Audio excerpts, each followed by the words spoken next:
What is going on, guys? Welcome back to another one of my video builds.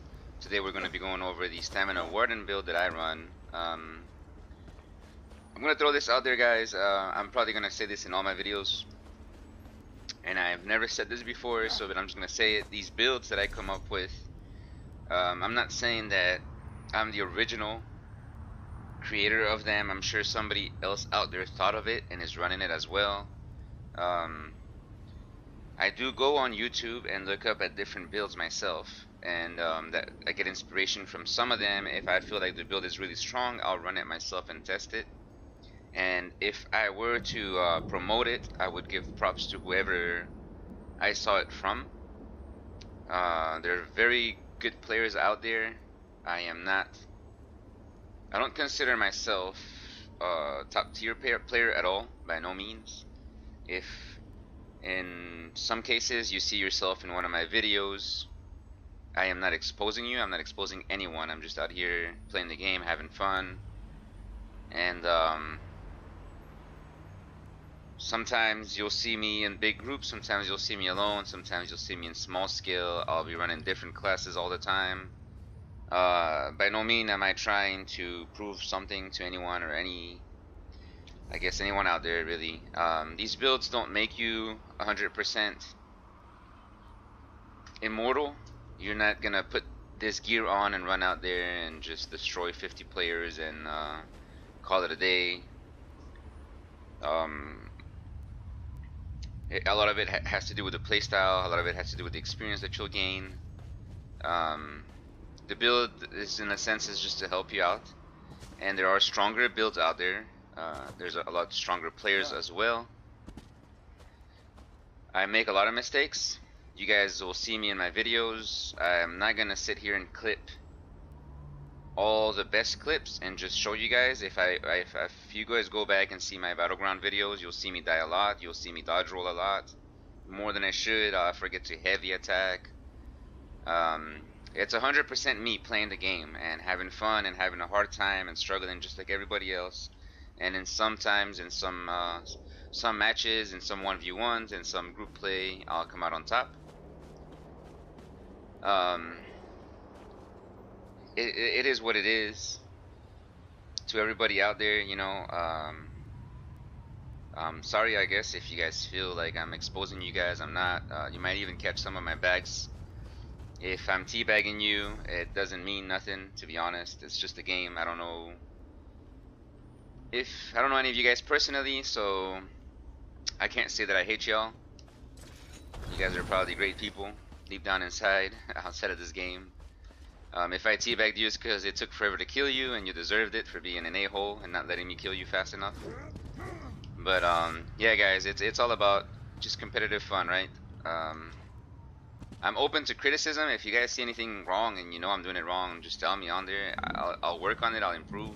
I really appreciate those that do tell me, because it helps, it really helps. And when I'm playing the game, I remember, you know, hey, this guy told me to try this, try that. So, and if you guys want to try different sets, I don't have a lot of gold, but my crafter is almost up to par. We can test out some of the things out there. Alright, for the most part, I hope you guys do enjoy the videos. I hope you enjoy the builds. If you have any suggestions, again, leave a comment below. Let me know what you think. Let me know how I can improve, or let me know what kind of content you guys want to see more, and we'll work on that. Let's jump right into the sets. For this build, I run this in Battlegrounds. I run this in open world, small scale, big scale, solo. It's pretty solid. It's pretty tanky. It hits really hard. So the sets we're running is 5 medium. This is a heavy armored, by the way.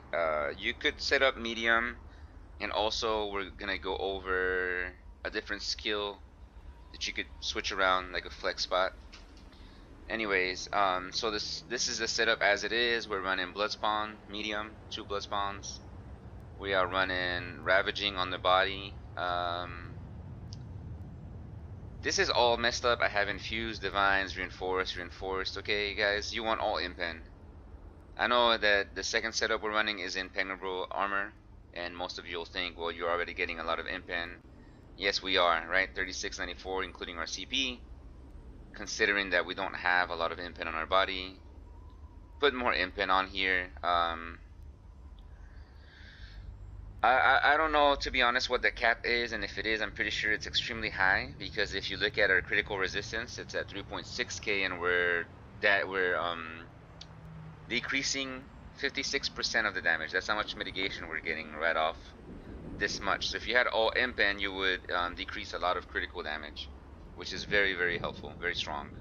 So we are running impreg, we're running a greatsword in Nern, an axe in Nern with disease enchant, and an infused mole with weapon enchant. Now I know double weapon enchant, what the hell are you thinking, right?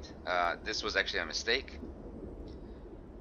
You want here, you want Oblivion. Oblivion's pretty strong right now, or you can put it in your infused bar as well. It's up to you. But you want to have one Oblivion damage at least on here for a little bit more pressure. Physical pen isn't too high right now, but if we did that, we will be. Let me see where I have this on. Right. Anyways, flat stats. Also, we're running the Serpent for extra stam recovery. We're getting a lot of weapon damage. You guys will see it fully procced. That's the reason why I don't run the Warrior.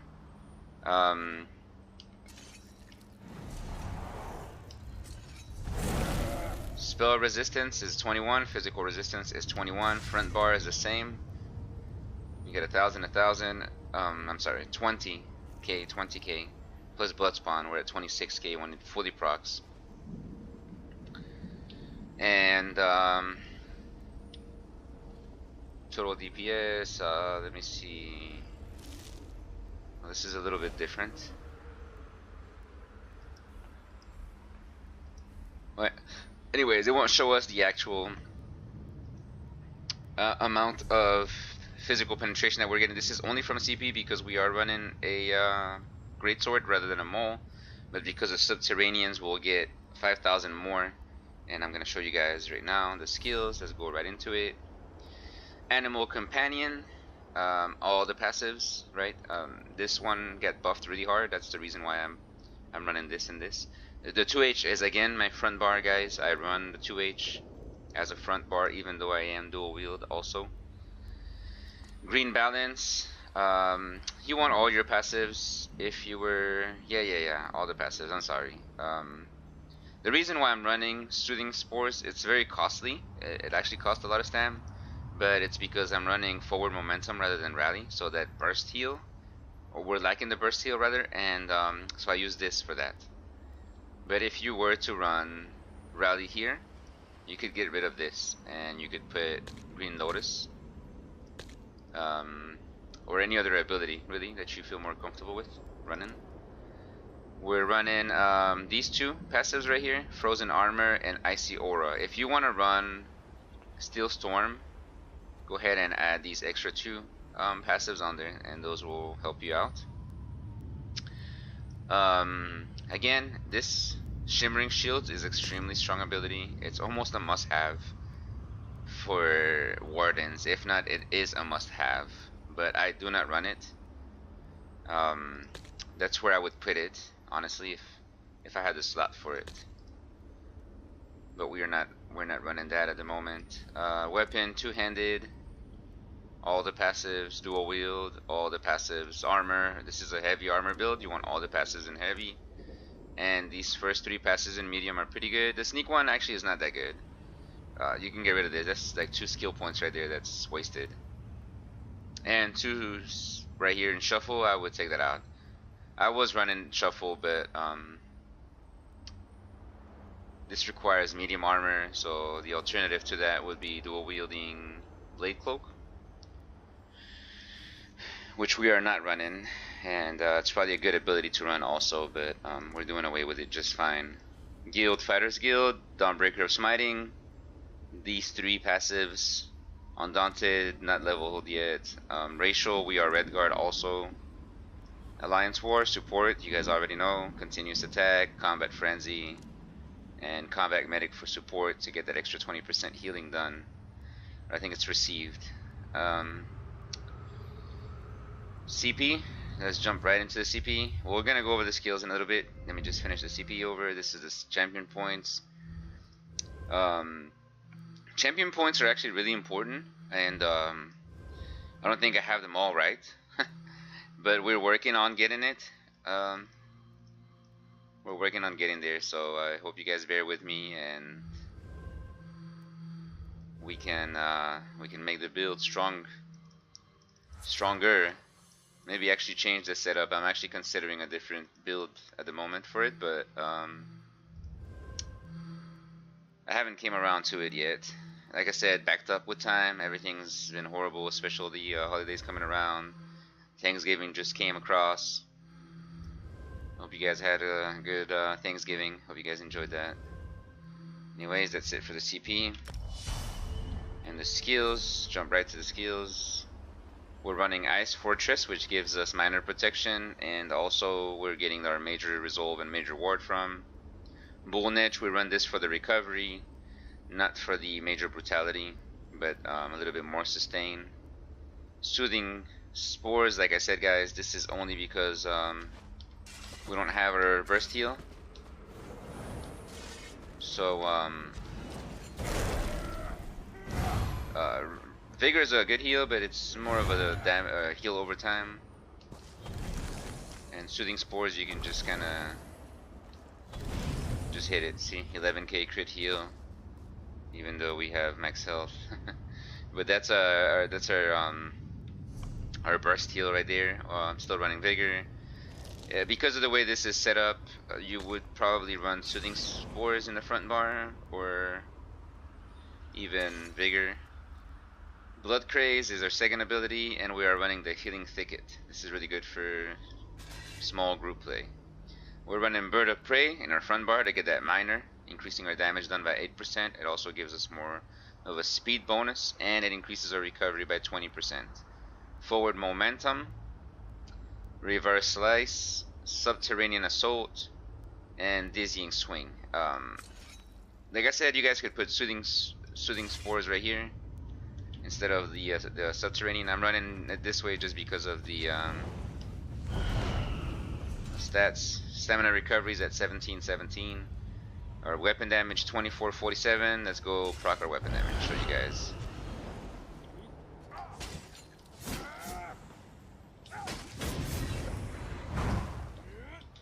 That's the pain for ravaging. Trying to get it to proc.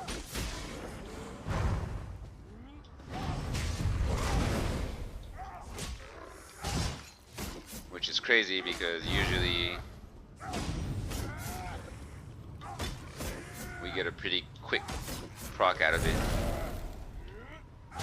And for some reason now it doesn't want to proc at all. Of course, there it goes.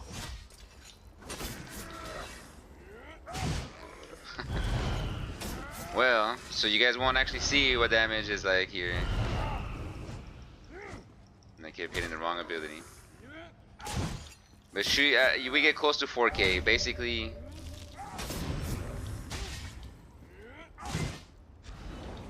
Yeah, that would help. Thanks for reminding me, guys. I appreciate that. But you guys saw at 3.7. We get pretty much close to 4k weapon damage. I think it's like 3.8 something. If not, you probably could see a 4k. You could run Alchemist here rather than Ravaging, but the reason why I run Ravaging is because it lasts for 10 seconds, and the cooldown is 10 seconds. So basically, once it unprocs, you can reproc again. And Alchemist, you have a longer cooldown. It seemed like a pain in the butt to get it to proc just now. Don't let it fool you. It actually doesn't take that long when I'm in battle. Oh, come on. When I'm in battle, it usually procs very, very often. It's just the game hates me, and of course right now that I'm making a build video, it's gonna poop on me. Anyways, so that's it right there. The recovery, of course, jumps over 2k because of our two-handed, and that's the passive for the 2H. Once you kill an opponent, you gain 30% more in over 10 seconds, in 10 seconds, or I'm sorry, 14 seconds. Wow. But that's the build. Really wish this ravaging would proc on time, but we're still putting a lot of penetration in, and for the most part you'll be still doing plenty of damage.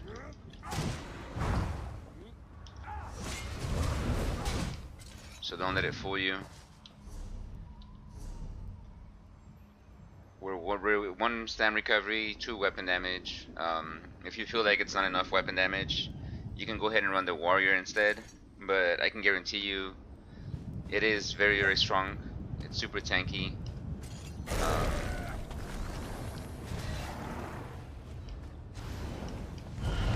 I mean, that's it, guys. That's all I got for y'all. I don't know what else to say about the build except that if you wanted to, you could swap this out. You can either run Hulking or Bone Pirate. Bone Pirate and Ravaging are pretty strong, pretty solid combo. So that could be a good alternative right there for y'all. Other than that, that's pretty much it. Like I said before, guys, these builds are not gonna make you a god out in Cyrodiil or in Battlegrounds. They will help you. It's all about the game. Also, I'm open to criticism, advice. If you guys want to duel, also you can send me a whisper. We can find a spot. We can bout it out. And dueling is a good way to, you know, get combinations in, test builds out. I don't mind. I don't care about winning or losing. You win some, you lose some. Some of you players out there are extremely good, extremely strong. It would be nice to get some advice from you guys also. And for the other guys, you guys that are trying to learn the game, don't get discouraged. With experience and, you know, a little bit of focus, sometimes we make a lot of mistakes, but if you just pay attention and go back, you can try to correct them. I'm also open to friend requests. We got our guild's building up. We're primarily EP for a PvP, but because we run a lot of battlegrounds and dungeons, alliance doesn't actually matter unless we're out in Cyrodiil. Most likely it would be Daggerfall or EP. But so like I said, you guys, I'm welcome to having more friends. You know, we can link up, play together, learn from each other. And if you're just new trying to figure the game out, you don't have nobody to run dungeons with, you're always getting kicked, feel free to send me a message or whisper, and or leave a comment below with your gamer tag, and we can set something up. Alright? Anyways, I appreciate it so much, you guys. And I'll catch you guys out there, and hope you enjoy the other builds that I'm going to be dropping for y'all. Thank you.